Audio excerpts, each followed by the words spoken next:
Panvel ST depot परिसरात अन्न व औषध प्रशासनाने मध्यरात्री धडक कारवाई करत प्रतिबंधित गुटखा, सुगंधित तंबाखू आणि अन्य घातक अन्नपदार्थांच्या बेकायदेशीर साठवणूक व विक्रीचा पर्दाफाश केला।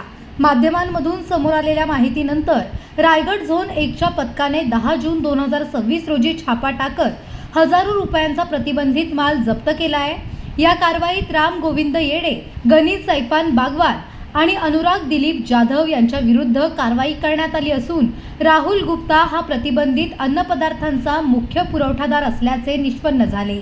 एकूण 4257 रुपयांचा प्रतिबंधित माल जप्त करण्यात आला असून वाहतुकीसाठी वापरण्यात आलेली Maruti wagon R MH43 BN0048 गाडी ही ताब्यात घेण्यात आली आहे। या प्रकरणी पनवेल शहर पोलीस ठाण्यात भारतीय न्याय संहिता तसेच अन्न सुरक्षा व मानके कायद्याअंतर्गत गुन्हा दाखल करण्यात आला आहे।